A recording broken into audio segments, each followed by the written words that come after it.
አንተ ከውቀት የጸዳ በፋኖ ቁምጣ ልክ የተለካና የተሰፋ ነፈዝ ነው።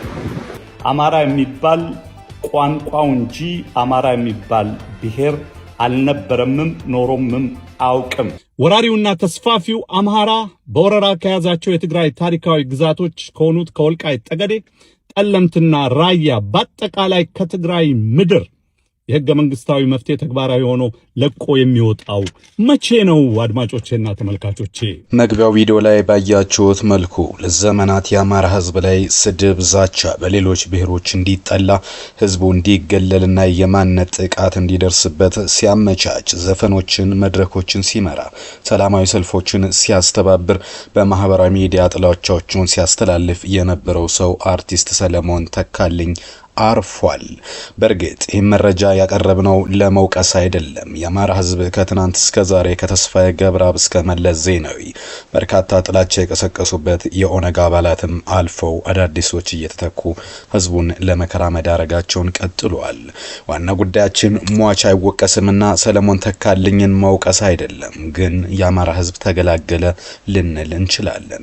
ከትግራይ ከኦሮሚያ ጋር ለማጋጨት ያደረገው ጥረት በአማራ ሀገር ፍርስራሽ ላይ የራሳችንን ሀገርና ነጻነት እንገነባለን እስከሚል የዘለቀው ሰለሞን ተካልኝ በድንገት አርፏል። የሞቱ ምክንያት ምንድነው የሚለው ተሰምቷል።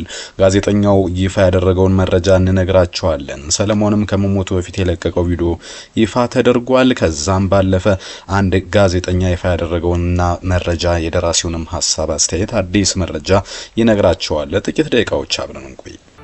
አዎ የአማራ ህዝብ ከትግራይ ህዝብ ጋር በቀጣይ በሰላም እንዲኖር ከተፈለገ በትግራይ ህዝብና በትግራይ ግዛት ላይ የተፈጸመውን የመሬት ወረራና የዘር ማጥፋት ወንጀል የአማራ ህዝብ አምኖ በይፋ በአደባባይ ማውገዝና ይቅርታ መጠየቅ ይገባዋል ባይ ነኝ። አርቲስት ሰለሞን ተካልኝ በዛሬው ዕለት ህይወቱ አልፏል። ወዳጆቹ ለመዝናኛ ሚዲያ ገልጸዋል ይህንን እውነታ። ኑሮውን በአትላንታ ከተማ አድርጎ የነበረው አርቲስቱ ከሳምንት በፊት በፍሎሪዳ ግዛት ክሌር ዋተር በተባለች ቢች ላይ ሆኖ በለቀቀው የመጨረሻ የማህበራዊ ድረገጽ ላይ ባካፈለው ቪዲዮ ላይ ህይወት አጭር ናት ሲል ተናግሮ ነበር። አርቲስቱ ሰለሞን ያጨሰ ነበር በዛ ወቅት የታየው። የአርቲስት ሰለሞን አሟሟት ሁኔታ በይፋ አልታወቀም። በእርግጥ የፋሲካ በዓልን ግን ከቤተሰቦቹ ጋር ካሳለፍ በኋላ አመሻሽ ላይ ትንሽ ህመም ተሰማይ ብሎ ወደ ሆስፒታል እንደሄደ መረጃዎች ወጥተዋል። በዛሬው ዕለት ህይወቱ አልፏል ነው የተባለው። በእርግጥ በተደጋጋሚ ጊዜ በድብርትና በማንነት ቀውስ ውስጥ ይመላለስ እንደነበረ የጓደኞች ይነግራሉ። ከዚህም ባለፈ በሱስ ተጠምዶ እንደነበርና በይፋም በአደባባይ ቢች ዳር ቁጭ ብሎ እስከ ማጨስና በራሱ የማህበራዊ ሚዲያ ቲክቶክ ገጽ ላይ የለቀቀውን ምስል መመልከት ችለናል ማለት ነው። የህጎችና አንዳንድ ነገሮች ስለማይፈቅዱ ይህን እያጨስ ያለበትን ቪዲዮ ዩቲዩብ ላይ ልናጋራችሁ አልወደንም።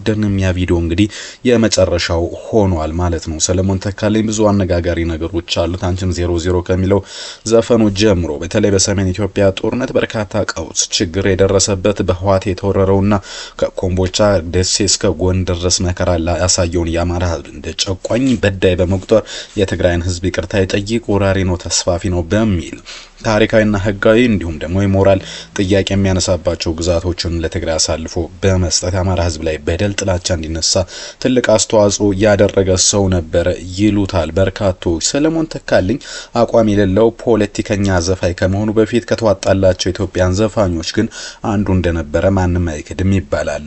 ሰለሞን በተለይ በሰባዎች ውስጥ ወደድ የተባለ ዘፈኑ ነበር ወደ እውቅና ብቅ ያደረገው። ሰለሞን ኢህአዴጎች ኢትዮጵያ እንደተቆጣጠሩ በስደት ወደ አሜሪካን ሀገር ሎስ አንጀለስ ከተማ ሄዷል። ሁሉም 00 የሚለውን ዘፈኑን አወጣና ታዋቂነትንም አተረፈ። ከዚያም ጊዜ ጀምሮ ህይወቱን ከፖለቲካው ዓለም ሙሉ በሙሉ መስፈቅ ብቻም ሳይሆን ዓላማውና አቋም በመቀየር በየጊዜው ዲያስፖራውን ግራ ሲያጋባ የኖረ ሰው ነበር። በራሱ ላይና በእጅ ባንዲራ ማህረብ በማሰር በየአደባባዩ ከመታየቱም ሌላ በራዲዮ ጣቢያዎችና የፓልቶክ ሩም ውስጥ ጸረ ኢህአዴግ አስተያየቶችን እየሰጠ ከዘፋኝነት ወደ ሙሉ ጊዜ ፖለቲከኝነት በይፋ የተሻገረ ሰው ነበረ። በዚህም ሳያበቃ በ2007 ዓ.ም ወደ አስመራ በመጓዝ ከአቶ ኢሳያስ አፈወርቂ ጋር በመገናኘት እንዴት ወያኔ መወገድ እንዳለበት የመከረ ሰው ነበር። ከአቶ ኢሳያስና ከካቢኔ አባሎቻቸው ጋር አብረዋቸው የማስታወሻ ፎቶም የተነሳ ሰው ነው። በሶስት ተከታታይ ልዩ ፕሮግራም በኤርትራ ቲቪ አማርኛ ቋንቋ ስርጭት አቶ መለስን እንዲሁም ወያኔን ሲዘልፍና ሚስጥር ብሎ ያለውን ሁሉ ተናግሯል። አረንጓዴ ነብራማ ወታደራዊ ዩኒፎርም ለብሶና ቀይ መለዮ አድርጎ የኢትዮጵያ አርበኞች ግንባርን ከሚሉ ብዙ መቶ ወጣቶች ጋር በእንባ ስሜታ የሀገር ፍቅር ዘፈኖችን ሲያዜም አመሽ። በፍጹም አረሳችሁም እያለ ሁሉንም ሲያቅፍና ይዟችሁ ሲል በቪዲዮ ማስታወሻ መቀዳቱ በዩቲዩብ አሁንም ድረስ ቪዲዮ የሚገኝ ጉዳይ ነው። በ2008 ድንገት ሰለሞን ተካልኝ ብድግ ብሎ ጓዙን ጠቅልሎ ወደ ኢትዮጵያ መጣ። በጊዜው ብዙዎችን አስደነገጠ። ይሁን እንጂ ሰለሞን ተካልኝ የተማመነውን ተማምኖ ኖሯልና ከወያኔ ጋር ቅድመ ስምምነት አድርጎ ኖሯል። ገና አዲስ አበባ ኤርፖርት እንደደረሰ የመንግስት ጋዜጠኞች መቅረጸ ድምጻቸውን ይዘው ጠበቁት። ገና እንደደረሰ መሬቱን ዝቅ ብሎ ሳመ። ቀና ብሎ እጁን ወደ ላይ ዘረጋና ለዚህ አበቃውን አምላኩን አመሰገነ። ከእንባው ጋር እየታገለ ውጭ ሀገር ባሳለፉት ዘመናት ሁሉ ስለ ኢህአዴግ የተሳሳተ ግንዛቤ እንደነበረው ለመናገር 1 ሰዓት ከደቂቃ ጊዜ አልፈጀበትም።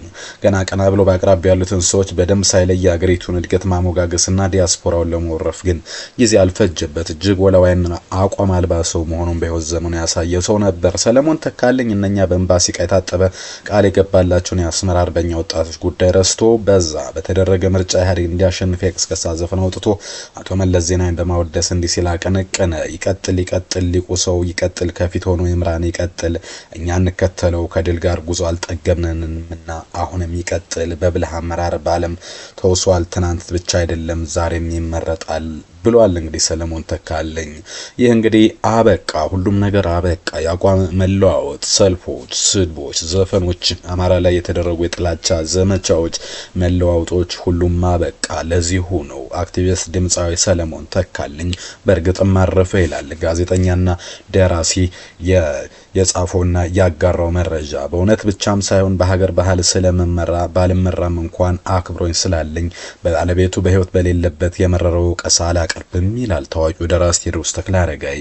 ምርጥ ነበርም አልለውም። አክቲቪስት ያልኩት በፊት የሚታወቅበት ድምጻዊነት ትቶት በአክቲቪስትነቱ ስለገፋበትም ነው ይላል። በግሌ ሰው ከሞተ በኋላ መወቀስ የለበትም በሚለው አላምንም። ጥላሁን ገሰሰ ሲሞት ሀገር ፍራሽ አውርዶ እንደተቀመጠለት ሁሉ ሁላችንም ስንሞት በየምንታወቅበት መንገድ መመስገንና መወቀስ አለብን። ከሞትንም በኋላም ተመልሰን የምናስተካክለው ነገር ስላለን አይደለም። ድሮም ህይወታችን ለሌላው መማሪያ ነው ይላል። የሰለሞን ሞት ዛሀበሻ ላይ ሳነብ ደነገጥኩ እንጂ ደስ አላለኝም። ወዲያው አእምሮዬ ላይ የመጡት ቃላት በቃ ለዚሁ ነው የሚሉ ናቸው። እስከዚህ ድረስ ነው የሰው ልጅ ህይወት። መቼም እንደ ሰለሞን ተካልኝ የኢትዮጵያ ፖለቲካ ላይ ዥዋዥዌ የተጫወተ የለም። የሰለሞን ነውር ከህዝብ ጋር የገጠመው ብሽሽቅ ነው። መረን የለቀቀው የአማራ ጥላቸው ነው። ማንም የትግራይ ሰው ለፖለቲካው እንደ ኮንዶም ሊጠቀመው ካልሆነ የኔ የሚለው አይመስለኝም። አሁን የሰለሞን ቤተሰቦች ካሉ ሲሆን በነበረው የሚደሰቱ አይመስለኝም። ለልጁ ምን ሰጠው? ጥላቻ። ይህን የምጽፈው አልጋ ሳልወርድ ነው። እኔም ራሴ አሁን ከአልጋ ሳልወርድ ሞች ያልጨረስኩት ጽሁፍ ተገይቶ ስለ ሰለሞን ተካልኝ የጀመረውን ጽሁፍ ሳይጨርስ ሞተ ሊባልልኝ ይችላል። የህይወት ጉዳይ በዚህ ልክ እንዲሰማኝ ነው የምፈልገው። የኔ ህይወት የሌሎች መማሪያ ነው። አሁን ስለ ሰለሞን ስጽፍ የኔ መኖር እየተሰማኝ አይደለም። ተራነቴን፣ ትንሽነቴን፣ ኢምንትነቴን ይበልጥ እያስታወስኩኝ ነው። እንዳልዘነጋው የምፈልገው የህይወት ክፍል ሟችነቴን ነው ይላል ባሳዛኝ ጽሁፉ። ትናንትም ዛሬም የሰለሞን አይነት ማንነት ያላቸው ባለጊዜነት የሚሰማቸው ቋሚ ሰውነት የሚያጓጓችሁ ከህዝብ ጋር መበሻሸቅ ውስጥ ያላችሁ የማገናዘቢያ ልቦና ከሰጣችሁ ቆም ብላችሁ አስቡበት። መቼም ቋሚነት አይሰማችሁ፣ መኖር አያጓጓችሁ። ምንም ቢሆን ከህዝብ ጋር አትበሻሸቁ። ህዝብ ባይወዳችሁ አይጥላችሁ። እኔ በሰለሞን ተካልኝ ላይ እየፈረድኩ አይደለም፣ ስለሱ እያሰብኩ ነው ይላል። እሱ ነው እንዲህ የሆነውን ነው የጻፍኩት። ነገም በእኔ ላይ እንዲህ ይባላል። የሰለሞን ህይወት ስቃዩ የሚያሳዝነኝ ዛሬ አይደለም ይላል። በህይወት እያለም ነው ደጋግሜ የጻፍኩት። ሰለሞን ህዋትን መደገፉ አይደለም ችግሩ፣ ትግሬ ካልሆንኩ ማለት ነው። ሰለሞን በመሞቱ ተጠቀመ እንጂ አልተጎዳም። ከሚጨንቅ ህይወት ነው የተገላገለው። ጥላቻ ስቃይ ነው፣ ከዛም ነው የተገላገለው። የዳነው ስቃይ ነው የቀረለት በቃ እስከዚህም ድረስ ሲል ታዋቂው ደራሲና ጋዜጠኛ ቴዎድሮስ ተክለአረጋይ ሐሳብ አስተያየቱን አጋርቷል። በእርግጥም አርቲስትና አክቲቪስት ሰለሞን ተካልኝ እንዲህ ያለ ሰው ነበር። ለ3 እና 4 ዓመታት በላይ የአማራ ህዝብን አምርሮ የሚጠላ እጅግ በርካታ ሐሳብ አስተያየቶችን ሲሰነዘር የነበረ በእርግጥም እሱ እንዳደረገው ቅስቀሳ የኦሮሞና የትግራይ ህዝብ በጎ ባይሆን ኖሮ ህዝብን ህዝብ ላይ በማነሳሳት እንዲያልቅ ያደርግ ነበር። በእርግጥ ያሰበው ነገር ይሁን አልመጣም። በተለይ በመጨረሻው ጊዜ የትግራይ መሬቶች ብሎ የሚያነሳቸው ወልቃይት፣ ራያ፣ ጸለምት ወደ ትግራይ አልተመለሱም። ይሄ ብቻ አይደለም። የአማራ ህዝብ ላይ ይቅርታ ሊጠይቅ ይገባል ቢል የአማራ ህዝብ ራሱ የበደሉ ገፈት ቀማሽ ነበርና በይፋ እንዳሰበው ይቅርታ የሚጠየቅ ህዝብ አልሆነም።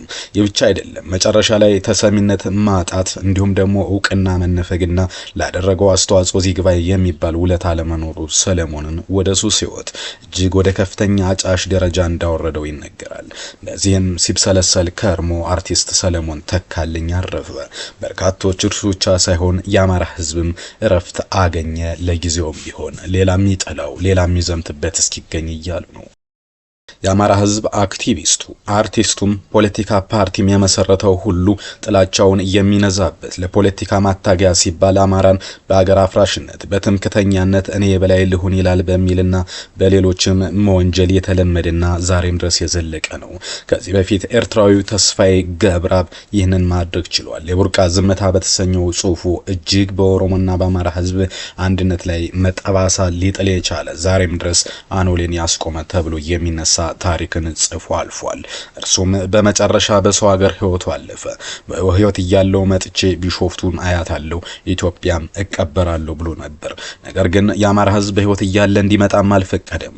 ከሞተ በኋላም ወደ ኢትዮጵያ መጥቶ ሊቀበር አልቻለም። የመጨረሻ ዘመኑ ወደ ትውልድ ሀገሩ ኤርትራ ሄደ። በዛም ተቀበረ። አሁን ደግሞ የሰለሞን ተካልኝ ነው። አንዴ ጎንደር የአማራ ነኝ ሲል የነበረው ከዛም ጎንደርን ጭራ በጣሽ አዝማሪ እያለ ሲሳደብ የነበረው ሰው አሁን በአሜሪካ አትላንታ ህይወቱ አልፏል። በእርግጥም ቀብሩ ወደ ኢትዮጵያ ሊሆን አይችልም፣ ኢትዮጵያም ሊመጣ አይችልም።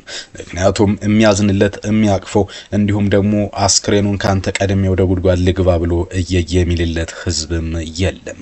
ሞቶም ቢሆን አስክሬኑ ተቃውሞን የሚጠብቀውና እንደ ሌሎች አበባ ተይዞ እንደነጥላሁን ገሰሰ በየአመቱ ተስካሩም እንዲሁ መታወሻውም እየቀረበለት ሊኖር አይችልም።